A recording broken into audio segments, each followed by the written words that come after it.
nous sommes là et pour nous, le FONGIP, l'innovation doit intervenir sur 3 niveaux. Parce que, comme vous le savez, le financement sans l'économie n'existe pas. Je ne vais pas faire l'économiste, mais tout le monde le sait. Donc, si vous faites des instruments innovants dans le financement et que vous laissez l'économie ou l'écosystème, il y aura forcément des déficits à corriger et à ajuster. Ça veut dire quoi? Ça veut dire que pour nous, le FONGIP, il y a 3 niveaux d'intervention dans l'innovation. Le premier niveau, c'est le niveau du micro-environnement. Et depuis 2012, il faut saluer les efforts faits par le gouvernement du Sénégal. D'abord en dédiant un ministère pour cela, ensuite en faisant en 2014, l'année dernière, toute une réflexion sur la problématique, mais plus en mettant des programmes. Pour nous, FONGIP, l'ANPEJ est une innovation, qui est d'ailleurs une des recommandations de la table ronde de l'année dernière, portée sur la création de l'ANPEJ. Donc, ce qui fait, en dehors de l'ANPEJ, il y a eu des programmes, il y a le PAPEJ, il y a d'autres programmes, le PRODAC, et récemment le PUDC. Tous ces programmes ont un volet jeunes. Il faut les saluer. Donc, c'est ça que j'appelle l'innovation dans le micro-environnement. Mais il n'y a pas que ça, il faut l'innovation dans l'écosystème financier pour les jeunes. Et là, l'État du Sénégal a mis en place 3 instruments forts. C'est la BNDE, c'est le FONSIS et c'est le FONGIP. Alors, en mettant les 3 instruments, l'État du Sénégal a voulu mettre en place 4 guichets en même temps. Un guichet accompagnement avec le FONGIP, un guichet garantie avec le FONGIP, un guichet financement des capitaux propres avec le FONSIS et un guichet financement des investissements et du fonds de roulement avec la BNDE. C'est un dispositif nouveau qui doit intégrer un système financier. Comme vous le savez, le système financier ne connaît pas la jeunesse. Pourquoi? Parce que crédit vient de crédit, ça veut dire confiance. Vous avez confiance à quelqu'un que vous connaissez. Le système financier actuel sénégalais ne connaît pas la jeunesse. Et de plus, la jeunesse sénégalaise, la jeunesse en règle générale, a des déficits, c'est-à-dire au niveau du management des risques pose problème. Pourquoi? Parce que c'est une catégorie qui n'a pas de garantie, c'est une catégorie qui n'a pas d'apport. À peine cette catégorie a une idée de projet. Donc c'est une catégorie à haut risque. Pour combler cela, l'État a mis en branle tout un dispositif, à commencer par le PSE, le plan Sénégal émergent, qui met l'accent sur les premières nécessités de doter cette jeunesse. Pourquoi? Parce qu'il y a un double défi à cela. Le Sénégal a un PSE, un plan Sénégal émergent. On va aller à l'émergence. En 2035, moi-même qui vous parle, je serai peut-être out, hors du système productif. Donc l'émergence, c'est pour les jeunes. C'est les jeunes qui doivent porter l'émergence du Sénégal. Ça, c'est un. Deuxièmement, comment le porter? En plus de porter l'émergence, le plan Sénégal émergent, les jeunes doivent contribuer. Un pays qui va être émergent ne peut pas prendre 4,8 millions de sa catégorie productive, de sa force productive, et la mettre de côté et la marginaliser. Ce n'est pas possible. Donc ce double défi, c'est ça. Contribuer, faire en sorte que les jeunes contribuent à la production nationale, à la création de richesses, à l'émergence de ce pays. Mais aussi ne pas les mettre marginalisés en leur apportant des revenus décents. Qui dit revenus décents dit auto-emploi, dit salaire. C'est ça l'enjeu du deuxième dispositif à mettre en place, c'est-à-dire l'innovation par l'innovation de l'écosystème. Le troisième, c'est quoi? C'est les produits. Puisque c'est une catégorie risquée, il faut adapter les produits de la cible. Il faut adapter les produits de la cible. Faire en sorte que les produits puissent répondre aux besoins, à la demande. Aujourd'hui, la demande, elle est quoi? Parce que le diagnostic est fait, il est connu. La demande, elle est forte. Mais elle est urgente. À mon avis, tout le dispositif mis en place aujourd'hui au Sénégal cherche à régler l'urgence. Mais si on veut aller parce qu'elle est forte, parce que vous le savez, le flux il est continu. Aujourd'hui, si on a 4 millions de chômeurs, demain, quelle que soit la politique qui est appliquée, demain, ça pourra être, à cause du croix démographique et autres, ça peut être 5 000 millions. C'est comme si on n'avait rien fait. Donc, le système qu'il faut, c'est un système qui pérennise. Et c'est là où vous allez voir que l'instrument comme le FONGIP est un système de pérennisation.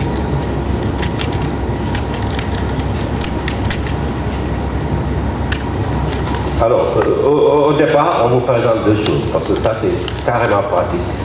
Le FONGIP a mis en place un fonds de garantie pour l'auto-emploi des jeunes, FOGAREJ, qui a été doté. Et le compte existe, il est à la BNE. Et les autres programmes. Je vais faire focus sur les deux. Alors, qu'est-ce que c'est que le FONGIP? Le FONGIP est une approche innovante éprouvée à l'international. Le FONGIP est un modèle, le modèle économique du FONGIP fait que le FONGIP intervient au deuxième rang. C'est-à-dire qu'il faut passer par les banques, par les SFD, et que le FONGIP apporte la garantie via les banques, via les SFD.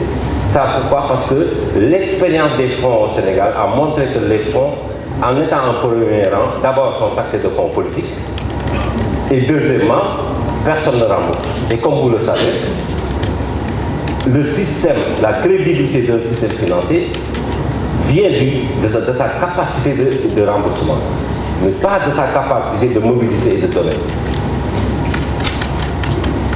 Pour crédibiliser un système, il faut asseoir sa base de récupération des fonds investis.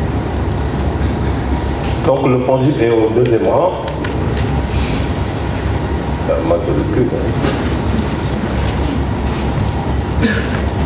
Alors,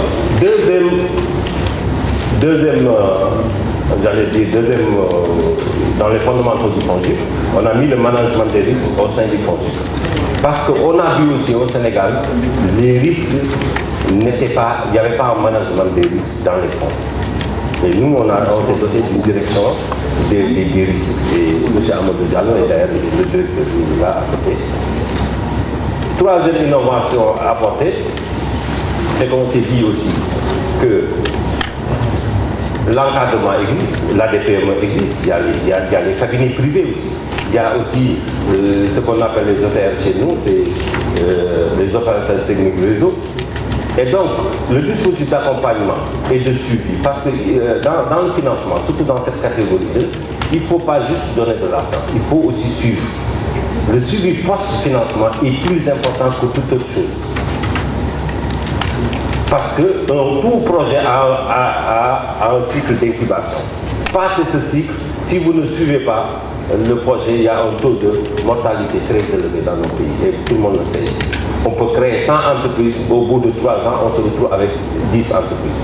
C'est ce qu'il faut, parce que ça, c'est une destruction de valeur au sens du PSE.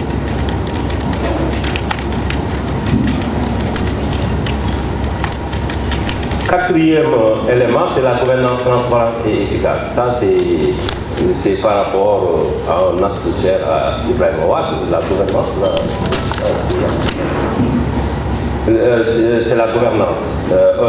Là aussi, c'est surtout pour que les bénéficiaires, l'ensemble du système, sachent qu'au FONGIP, vous ne venez pas parce qu'on vous connaît, vous donnez votre projet et tout. Il y a des comités qui sont complètement autonomes du FONGIP. Complètement autonomes du FONGIP. Pour donner le crédit, pour apprécier et donner le crédit. C'est pas mal.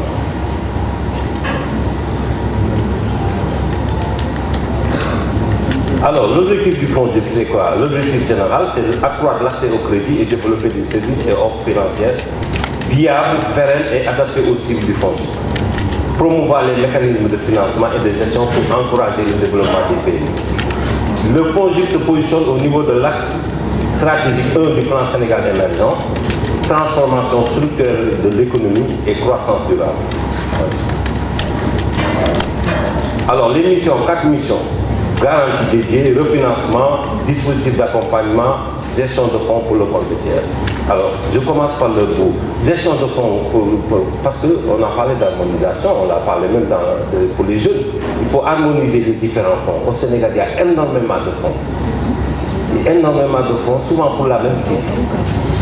Alors, il faut harmoniser tout ça. Alors, l'État a demandé au fonds d'harmoniser tout ça. Donc, le fonds est censé domicilier les fonds.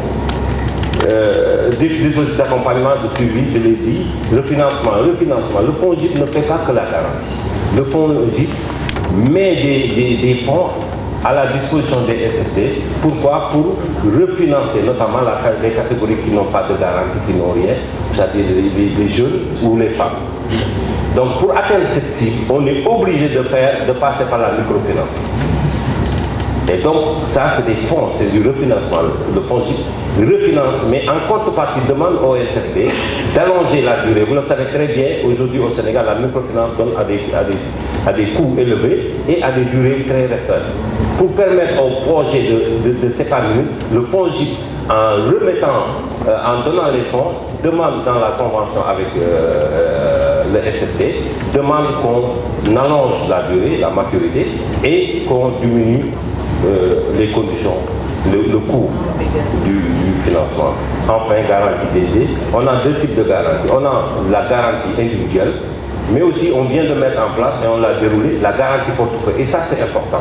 Parce que quand vous avez 1000 jeunes qui font la même chose, il vaut mieux avoir une garantie portefeuille. Et on l'a introduit justement pour des catégories comme les femmes et pour les jeunes. Alors, les PSP, maintenant,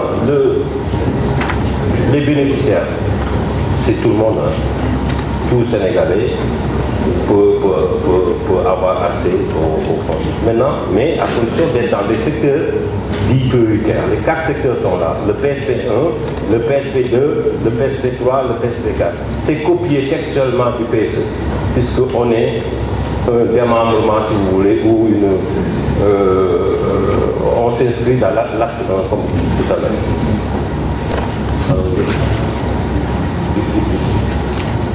Alors maintenant, les fonds dédiés aux jeunes. On a une dotation initiale en 2015 de 1 milliard de francs CFA. Ici, le type de garantie, c'est le produit adapté, c'est la garantie portefeuille. Les partenaires financiers, BNDE, BOA, CBAO, c'est tous nos partenaires ici.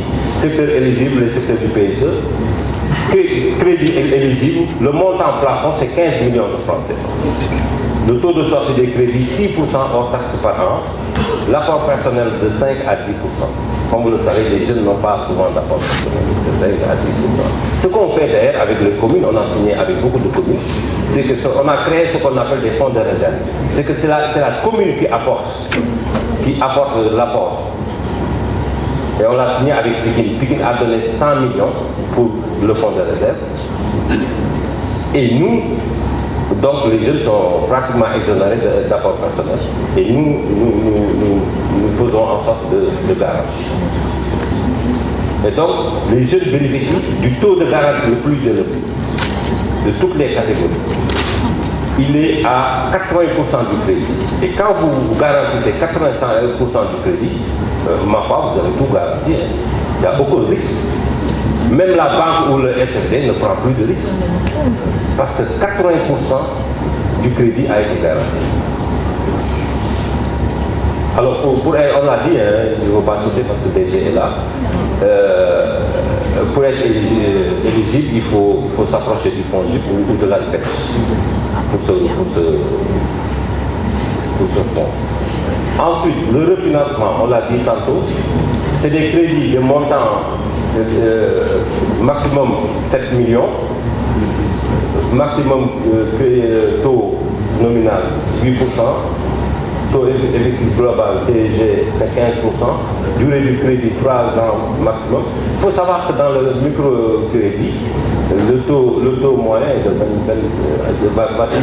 varie entre 20 et 25%. Donc nous, le plafond maximal c'est 15%. C'est-à-dire que le SVD qui prend nos fonds est obligé de s'arrêter à 15%, quel que soit.